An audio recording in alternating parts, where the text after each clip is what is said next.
Hello, superstars. Good morning, good afternoon, good evening, and of course, good night, depending on where you're joining me from at the time that you get to see this broadcast. Euriel Ezeagwu here. I'm the CVO, the Chief Visionary Officer and founder of World Hub. I'm a mindset development coach and, of course, a mentor. So amazing to connect with each and every one of us once again. We've had some incredible times, and looking at the concept of world creation. I'm a Nigerian, and I happen to live in Nigeria. This time in our life as a nation is quite a very, very trying time.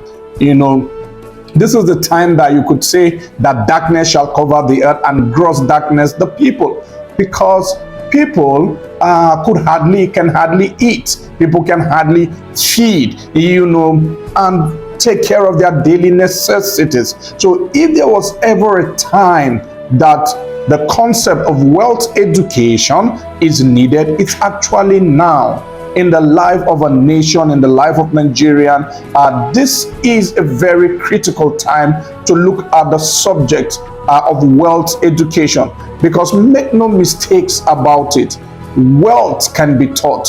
Everyone can become wealthy. Now, this reminds me of the book I read. It's called The Richest Man in Babylon. The Richest Man in Babylon by George Clinton. The author, set in that book, phenomenal book. If you've not read that book, The Richest Man in Babylon, I would recommend you get that book and read it.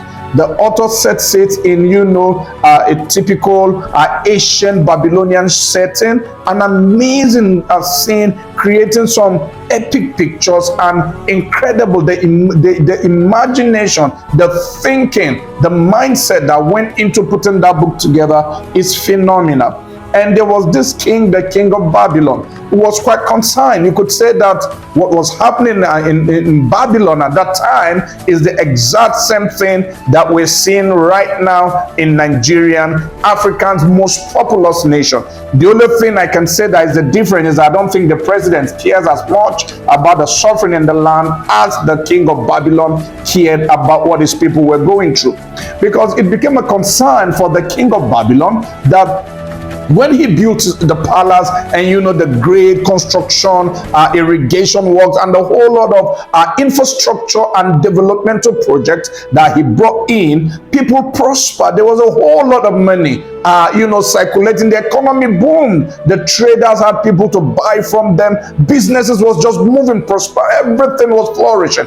But the king became concerned that after some time, it seems that the money in circulation dried up. The people had no money to buy what they need, their daily necessity. That's the exact same situation in Africa's most populous nation called Nigeria. As of today, it will amaze you the kind of hardship, the kind of suffering that people are going through. It's mind-blowing. People can hardly feed. Now, the king of Babylon was concerned about this. You know what he did?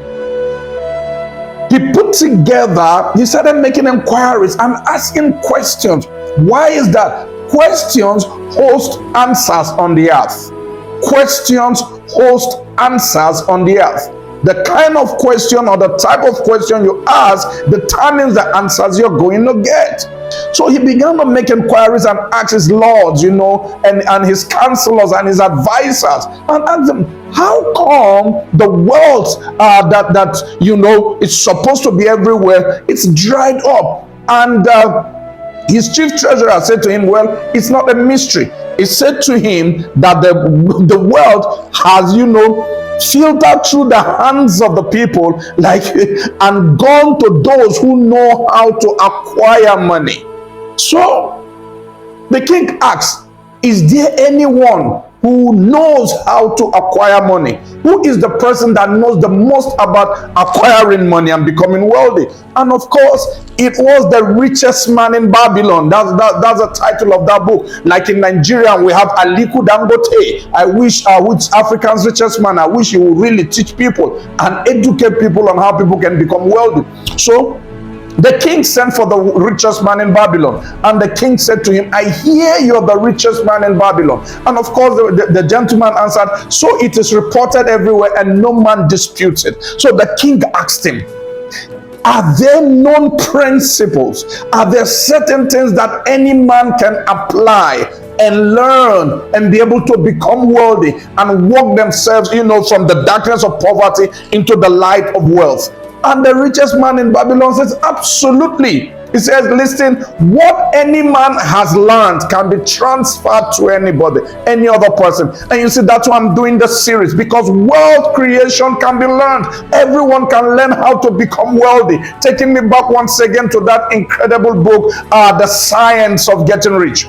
The Science of Getting Rich. Wallace D. Wattles says anyone can become wealthy. Anyone can become wealthy, and I proved that over and over again in my life. And that's why I can. Now you see, the challenge with our school system. Remember, in our last episode, we talked about our school system. The challenge with our school system. Why? Have you ever wondered why 95% of graduates are broke? 95% of those that graduate from universities are broke. Have you ever wondered? It's very simple. The professors who taught them at the university or who lectures at our universities are broke. 98% of the professors are broke. It's very, very practical. You can't give what you don't have. You can't give what you don't have. The professors don't know how to become wealthy. They can't pass on a knowledge they don't have. They have theoretical knowledge about wealth creation, but none of them has ever gone out to take their own theory to put it into practice and see if it really works.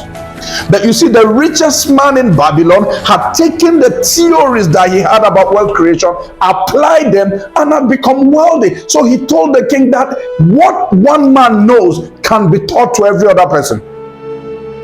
What anyone knows can be taught to every other person. And the king was delighted. The king said, wow, this is what I really want to hear. Can you teach some citizens of our noble kingdom? Like my favorite book would say, the things that I commit to you, commit to faithful men who shall in turn commit to other faithful men. Can you teach people, noble citizens of our kingdom, how to become wealthy so that we can build a class of teachers who in turn practice these principles, become wealthy themselves, and teach others? And of course, the richest man in Babylon said it's doable. And what did they do? The king put together a class for him to teach. If you've not read that book, you need to read that book. It's called The Richest Man in Babylon. You need to get that book and read. So anyone can become wealthy. Wealth creation can be learned. It's not rocket science. There are certain principles that Aliko Dangote applied to become Africa's richest man. There's certain principles that Tony Elumelu is applying right now to get to where he is. $10. There are certain principles he's applying. If anyone will study these men and learn from them. Now let me tell you something amazing. Hasn't it baffled you that an Igbo man, an Igbo trader will go to the village, pick up a young boy and start mentoring him? They call it apprenticeship. Start mentoring him in a particular line of business where the master is an expert. And over a couple of years, the boy has learned the trade. The master settles the boy. Now, what has the master been teaching the boy? The master has been teaching the boy practical means of creating wealth. And because the master has practical experience, not theoretical knowledge like our professors in the universities do have, all right, the master is able to impart practical experience, practical knowledge to this young boy. Give him the next 5-10 years, the boy is a millionaire. Why? He was mentored by a millionaire. He has a form of education called practical wealth education, mentored, tutored, taught by a millionaire. You can only give what you have, superstars. So with that being said, super excited for this session. I look forward to seeing you on the next session. Right here on the next session, we'll be looking at a very, very intriguing and interesting topic on wealth creation, because we're determined that everyone who dares to learn how to create wealth will definitely be wealthy. See you on the next session. Euriel Ezeagwu here, your mindset development coach and mentor. Thank you.